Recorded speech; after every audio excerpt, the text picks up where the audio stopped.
All right, so this is George and Carol Black, and they have been a member of North Yarmouth Congregational Church for how many years, Carol? Oh, maybe about 25. Yeah, and George? About the same. About the same. Yeah. Did you go to church? Did you go here when you were a child, Carol? I did. I've been here since I was born. So how did you get connected with the church then? Your parents attended here, Carol? My family has been in this church from day one. My mother was a Hamilton, and they were always connected to this church. So I always attended here. And you guys live in your grandparents' house, right? My grandparents' house, yes. Which is about half a mile? 8 houses down the road on the left. And you grew up in the house next to the house you live in. I did. That was your parents' house. That was my parents' house. Yep. And so, George, how did you get connected with the church? How did I? Well, it could be a long story, but I'll make it short. I met Carol in 1957 on a blind date here at this church. And you were connected ever since. Yes. Well, there was a time when we lived in Lisbon that we didn't. But Yeah, but so when did you guys come back from Lisbon? What year was that about? We came back from Lisbon in 1989, but we came back to the church in the early 80s. Okay. And we continued to live in Lisbon, and And I've heard that your mother was a fixture at the church my doing mother things. was a member of this church for almost 70 years before she passed away. And what kinds of things did she do? Everything. She was a member of the Ladies' Aid Society. Actually, it used to be the Fidela class to start with. They used to have 2. They had a night group and a day group. And then they got smaller, so they combined it to 1. And I can remember when I was a little girl that I used to come to the Ladies' Aid Society with my mother. Okay. So what are some other ways that you've seen people contribute to the church over the years, in your many years with this church? Oh, we did bean suppers to raise money for the church. They used to do, years back, when town meeting was an all-day thing in the old town hall, the ladies of this church provided the luncheon. Okay. And we used to go and help, because then they closed the schools on town meeting day. Oh, So okay. we were able to, I used to go to town meeting, and they used to do The suppers and things. they used to do the luncheon for town meeting when it, the ladies, through their Christmas fairs and all their fundraising, they were the ones that built the vestry that burned originally. They were the ones that put up the money for that. And that's where the Sunday school was taught? That's where the Sunday school was kept. That's where the bean suppers were. The schools used it for all of our plays that we did. The Grange was housed there before they built West Custigal Hall. Okay. So what are some of the things you guys have done as a family and as together and individually for the church? How have you contributed? Well, I've served on several committees in the church. Actually, before we moved back to town, we started doing coffee hour in the morning, on Sunday morning in the summertime, because Al and Barbara Titus did it during the year. So we started doing it in the summertime because they thought it was necessary to do that, so we did. I've worked on... Now let's go back to coffee hour. So why do you think that's so important to do the coffee hour for the church?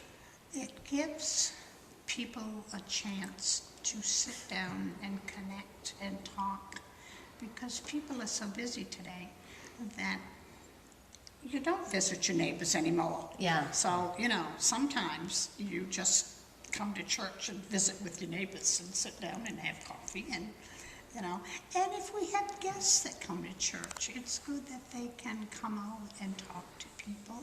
They may be looking... George and Carol, why do you sit in the back in the sanctuary? Because this is a Hamilton family pew. I have been told that way back when, if you had lots of money, you had a pew in the front of the church. And if you didn't have money, you had a pew in the back of the church. Well, I understand there's also a Hamilton pew in the front of the church, but I don't know which one it is. But this is the pew that we have sat in our entire lives. And there's a little story about that too. When they raised the church, I believe it was in 1967 or 8, somewhere around there.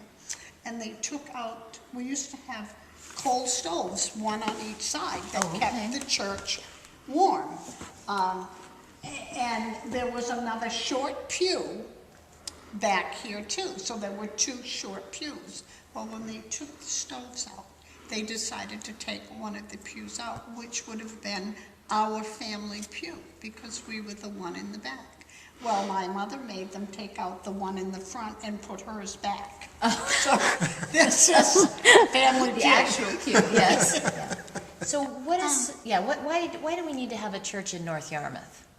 Do you think? We need to have it to keep the community Together, yeah. And people just feel comfortable, you know, if there's a tragedy or, you know, a death, a wedding, whatever. People come together here. People really like to come together here.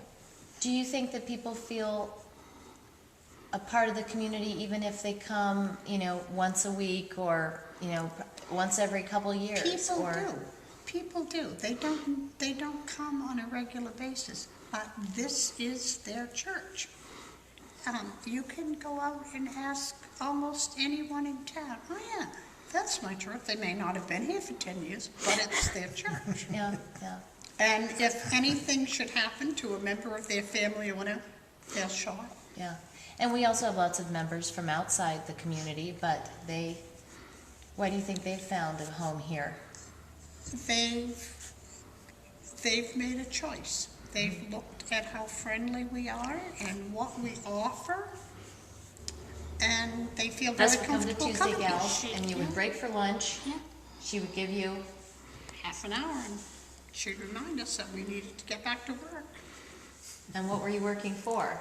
The Christmas fair? Mm-hmm. The And- Christmas, yeah. Yeah. Yeah, we worked all year for the Christmas fair, and she made sure that, you know, when we used to have our women's fellowship meetings at night, Gladys was always present. Never. She was down east one time. This was probably 2 hours away. Oh, She got back here in an hour and was at the beginning of our meeting. Everyone said, oh. But she didn't, you know, this was always important to her, and it always made us think that, you know, she was such a believer, and she made us that way. I worked with Gladys a great deal when I was a teenager. Gladys did all kinds of things, and she used to be minister at Pineland back in when I was a teenager, and she used to do a lot of work up there, and I used to go with her and work with her. now, this is during our stewardship campaign, and we talk about people wanting to make a pledge to the church, a financial pledge. And we know a lot of people give a lot of time and energy and money because, you know, the church can't run itself. So, Right. and we don't often talk about money at our church, but it's important. It is. And, you know, I know that you guys have always been very faithful givers. How is that part of your spiritual life and part of what you do as you're giving? Why do you think that's so important? Why have you always done that? Because it's so important to keep the doors of this church opened and doing the work that we do. We do so much community outreach and all, and it can't be done without finance. So it's always been very important to me to give all that I can. So you talked about starting the coffee hour in the summertime, and then what were some other things that you guys have done over the years? Oh, I've done receptions for the church. We've cleaned the church. I can remember when we had a flood in the church, and George and I came and stayed really late one night to keep track of the water. Actually, we took turns doing that. Somebody else came in behind us and, stayed the night to keep track of the water, so that it didn't damage stuff. And so George, you also keep care of the yard a lot, right, George? Well, I try. Yeah. And George was, I've done a huge amount of fundraising for the church, for, all kinds of different things we've done. yeah. And so you've done all this fundraising and you do all these things. What makes you do these things? I love doing it. I like community. I like working with people. And it makes me feel good that I'm doing all these things for people. Mm-hmm. And then George also helped choose the latest minister, was on the committee to select Reverend Martha. Yes, I was on the search committee. That's twice I've been on.